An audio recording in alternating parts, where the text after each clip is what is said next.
Hello guys, नमस्कार। ज्ञान कोश सेंटर ऑफ लर्निंग में आपका स्वागत है।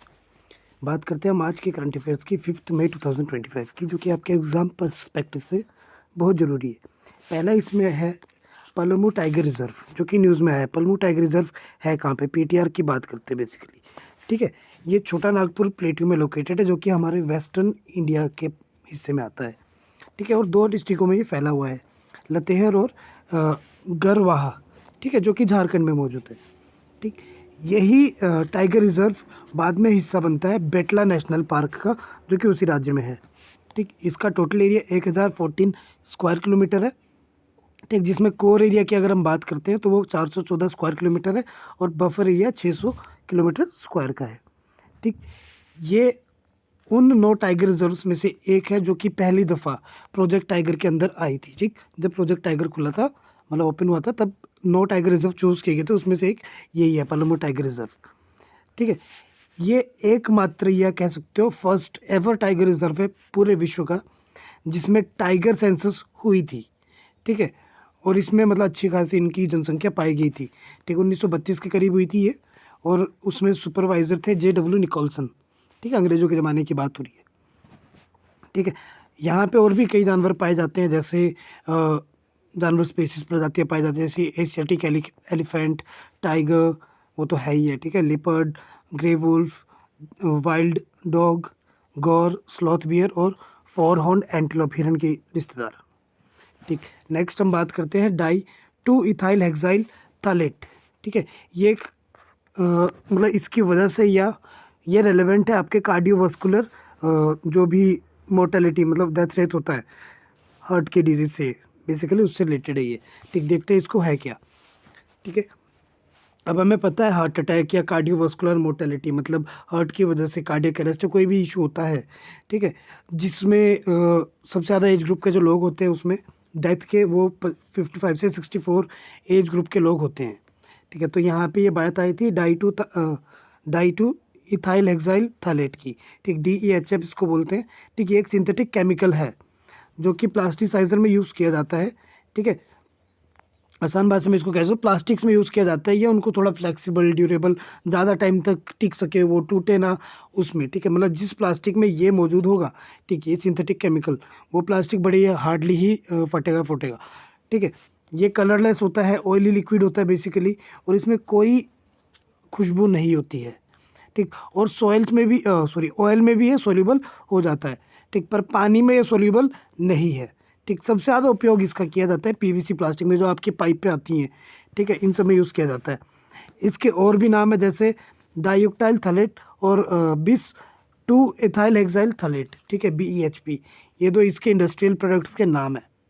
ठीक है, हम एवरीडे लाइफ में जो भी चीज़ें यूज़ करते हैं उसमें हम इसका उपयोग देख सकते हैं कई चीज़ों में, जैसे खाना पैक करने वाले जो प्लास्टिक्स वगैरह होते हैं, या कुछ बैग्स होते हैं उनमें। ठीक है, मेडिकल डिवाइसेस जैसे IV ट्यूब्स होती है उसमें, खिलौनों में, शैम्पू, लोशंस, और विनाइल फ्लोरिंग की अगर हम बात करते हैं, जो फर्श में बिछाते हैं, इन सब में इसको देखा जाता है। ठीक, 2018 के एक डाटा के अनुसार इसकी वजह से पूरे विश्व में 3,56,238 लोगों की मृत्यु हुई थी। ठीक, ये डाटा याद करने की ज़रूरत है नहीं एग्जाम पर्सपेक्टिव से, पर इसकी वजह से होती है। ठीक है, खाने के मेटल में यूज़ हो रहा है तो इसकी वजह है। ठीक, जिसमें 13% जो ग्लोबल कार्डियोवास्कुलर डेथ के जो एज ग्रुप के लोग हैं, ठीक है, इस बीमारी की वजह से वो 55 से 64 वाले हैं। ठीक, और इसमें सबसे ज़्यादा किस देश में हुई थी? उसमें इंडिया सबसे अव्वल नंबर पे आता है। ठीक, 1,03,587 लोगों की यहाँ पे मृत्यु हुई थी इससे। ठीक है, तो भाइयों और बहनों, इससे दूर रहना। ठीक है, बाकी इसके बारे में कंसेप्ट तुम पढ़ सकते हो। इसका PDF आपको डिस्क्रिप्शन में मिल जाएगा। सब्सक्राइब करोगे, आपको नीचे डिस्क्रिप्शन वाला ऑप्शन आ जाएगा, उसमें आप देख सकते हैं। ठीक है, नेक्स्ट विजिंजम फोर्ट की अगर हम बात करते हैं, ये है क्या? पोर्ट की, सॉरी। ठीक, ये एक बंदरगाह है। ठीक, कहाँ पे है ये लोकेशन याद रखनी है। इंटरनेशनल सी पोर्ट ये है, केरल में है। केरल के एक जगह है वहाँ पे विजिंजम। ठीक, वहाँ पे प्रिसाइजली तिरुवनंतपुरम जो डिस्ट्रिक्ट है उसमें मौजूद है ये। ठीक, अब ये न्यूज़ में क्यों आया है? क्योंकि ये पहला ट्रांसशिपमेंट पोर्ट है, ठीक है, इंडिया का, और पहला सेमी ऑटोमेटेड पोर्ट भी यही है। ठीक, तो आपको अगर क्वेश्चन आता है यहाँ पे कि फर्स्ट डेडिकेटेड ट्रांसशिपमेंट पोर्ट, मतलब यहाँ से आदमी वगैरह नहीं जा सकते, सामान ही जा सकता है, ठीक, और सेमी ऑटोमेटेड पोर्ट कौन सा है, तो विजिंजम पोर्ट बोल सकते हो आप केरल में, ठीक है। अब इसको बनाने में लागत आई थी 8,900 करोड़ की, ठीक, पब्लिक प्राइवेट पार्टनरशिप के तहत इसको बनाया गया था, ठीक। ऑपरेट इसको करता है अदानी ग्रुप, ठीक है। बाकी केरल सरकार का भी यहाँ पे स्टेक मौजूद है, मतलब वहाँ शेयर लेती है वो, ठीक है। ये deepest, one of the deepest port में से एक है, तभी यहाँ पे ट्रांसशिपमेंट होते थे, क्योंकि वो किश्तियाँ थोड़ी बड़ी होती ना सामान लेके जाने वाली, तो अगर डीप नहीं होगा यहाँ पे, मान लो समुद्र के किनारे पत्थर पुत्थर होगा टक्कर जाएगी, पर ये डीपेस्ट है, ठीक है। बाकी यहाँ पे आईआईटी मद्रास ने भी कई सारे डेवलपमेंटल काम किए थे इसके लिए, ठीक। ये मतलब पॉइंट आप देख सकते हो इसमें, पर ऊपर वाला जो पर्सपेक्टिव था वो एग्ज़ाम के हिसाब से ज़रूरी है, ठीक। इसके नज़दीक कौन से पोर्ट्स हैं, ठीक, तो शंघाई है, सिंगापुर है और बुसान है साउथ कोरिया का, ठीक है। और रोड कनेक्टिविटी है इसमें NH-66 के तहत, यहीं पे आके मतलब वो मिलता है कहीं पे, ठीक। नेक्स्ट सैंडी के रीफ की बात करते हैं। बेसिकली एक डिस्प्यूट है चाइना और फिलीपींस के बीच में, ठीक। तो क्या डिस्प्यूट है, ये पूरा मुद्दा देख लेते हैं, ठीक। इंटरनेशनल रिलेशन के पर्सपेक्टिव से हमें चाइना का थोड़ा पढ़ना ज़रूरी रहता है, ठीक है। तो यूएस और फिलीपींस के बीच में दिक्कतें आई है, ठीक, जो कि बालिकतन वार ड्रिल्स में देखी गई है, ठीक, जिसमें चाइना प्रोवोकेटिव हो चुका है, ठीक। वो थोड़ा उसको आदत है थोड़ा अपनी पैर ऊपर रखने की, तो वो कर रहा है ऐसा, ठीक। ये रीफ क्लेम की जाती है चाइना के द्वारा, ठीक। ये एक छोटा सा आइलैंड जैसा है, चाइना, फिलीपींस, ताइवान और वियतनाम, ये सब इसको मतलब बोलते हैं कि हमारा है, चारों बोल रहे हैं, ठीक है। टेक्सन रीफ जो है ये सैंडी के का एक पार्ट है, जहाँ पे ये लोग अपना मतलब दबदबा, साउथ चाइना सी के ये पास है, ठीक है। मेजरली अगर इसकी हम बात करते हैं तो ये चाइना साउथ चाइना सी को ज़्यादा क्लेम इसीलिए करता है क्योंकि एक 9 डैश लाइन की लाइन मौजूद है वहाँ पे, ठीक, जो कि इसके काफ़ी चीज़ों को इसके पास मतलब डिफाइन कर देती है कि इन्हीं का ही है, ठीक। यू शेप्ड लाइन है ये, जो ये 9 डैश लाइन है, ये 9 डैश से यू शेप्ड लाइन है, ठीक है, जो कि चाइना के मैप को लगभग 90% चाइना के मैप में इंक्लूड कर देती है साउथ चाइना सी को, तो सी उनकी तो आइलैंड भी उनका, ऐसा ये कहते हैं, ठीक। टीक की बात करते हैं, एक पेड़ की प्रजाति जिसको टिकोना ग्रैंडिस बोलते हैं, ठीक। कुछ इस तरह के पत्ते होते हैं इस पेड़ में, इसको देख सकते हो, ठीक। कहीं आसपास मिले तो बता देना कि ये टीक है, ठीक। ये टेक्टोना ग्रैंडिस है, ठीक है, टेक्टोना ग्रैंडिस इसका नाम है, ठीक। इस पेड़ की ड्यूरेबिलिटी, स्ट्रेंथ और रेजिस्टेंस बड़ा अच्छा है, ठीक, पानी वगैरह से, ठीक। इसको किंग ऑफ टिम्बर्स कहते हैं इसलिए, तो सीधा वन लाइनर पॉइंट बन गया कि which tree is known as king of timbers.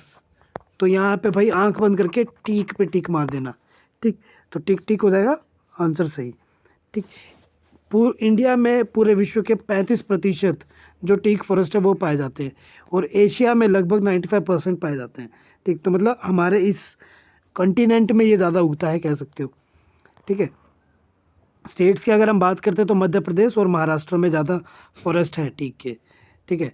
बाकी साउथ और साउथ एशिया में भी जैसे म्यांमार, थाईलैंड, लाओस और इंडोनेशिया में पाए जाते हैं ये, ठीक। स्टेट में और महाराष्ट्र, मध्य प्रदेश के बाद और किस स्टेट में, ठीक, कर्नाटक, केरल, तमिलनाडु, असम और नॉर्थ ईस्ट के कई इलाकों में पाए जाते हैं, ठीक। उन जंगलों को डेसिडस फॉरेस्ट कहते हैं बेसिकली, ठीक है। 30-40 मीटर की इनकी हाइट रहती है और कई सौ सालों तक ये मतलब जीवित रह सकते हैं, ठीक।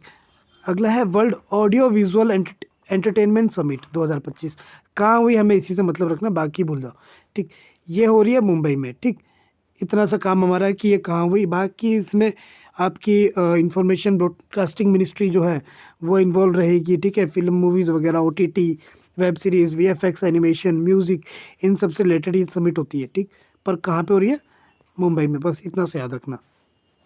वेस्टर्न डिस्टर्बेंसेस की बात कर देते हैं, ठीक। तो एक मतलब काफ़ी बड़ी मात्रा में या काफ़ी तगड़ी मात्रा में वेस्टर्न डिस्टर्बेंस स्टार्ट हो चुका है, ठीक।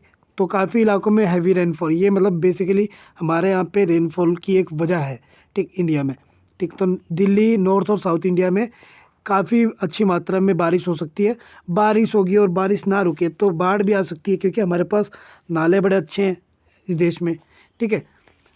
हेल स्टॉर्म्स हो सकता है और एयर पोर्ट डिसरप्शन हो सकता है, ठीक।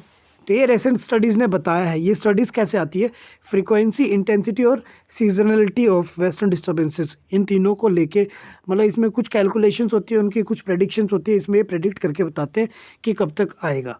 ठीक, ओरिजिनेट होता है ये मेडिटेरेनियन सी, कैस्पियन और ब्लैक सी में। जैसे मान लो ये इंडिया है, इस साइड में कहीं पे तीनों सी मौजूद है, ठीक है, एक मतलब सीक्वेंस में, यहाँ से ये ऐसे करके आता है, ठीक, वेस्टर्न डिस्टर्बेंस, ठीक है। इसमें पोलर और air tropical masses, tropical air masses मौजूद होते हैं बेसिकली, ठीक है। नेक्स्ट ये वाला फॉर द टाइमिंग इंडिया के पर्सपेक्टिव से ज़रूरी है नहीं, ठीक है। नेक्स्ट देख लेते हैं sacred relics of Lord Buddha. ये जो बुद्धा के कुछ अवशेष थे सैक्रेड, ठीक है, मतलब उनके पूजा पाठ वाले जो भी थे, ठीक, पॉजिटिव वे में, ठीक, वो पहुंच चुके हैं हो ची मिन सिटी में, ठीक। एक्चुअल में इंडिया ने ये इनको बोला कि तुम रख लो इनको, ठीक है, तुम्हारे ये कल्चरल रिलेशंस को मजबूत करने के लिए करते हैं कुछ देश ऐसा, ठीक है। तो ये नेशनल म्यूजियम ऑफ इंडिया जो है उन्होंने इनको दिया है, ठीक, किसको दिया, वियतनाम को, ठीक। बाकी ये वाला एस्पेक्ट जो बैंकिंग वाले बच्चे हैं उसमें डाटा देख सकते हैं, ठीक, जैसे ये डाटा हो गया, ठीक, ये गोल्ड का डाटा हो गया, ये आपके बैंकिंग फाइनेंस जो अफेयर वाला पार्ट होता है उसमें ज़रूरी है मेंस में, ठीक।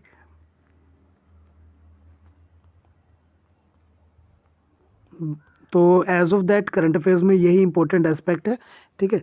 बाकी लाइक शेयर सब्सक्राइब जरूर करें और अपने आसपास के दोस्तों को भी मदद करें इसको शेयर करके। Bye bye, take care, have a nice day.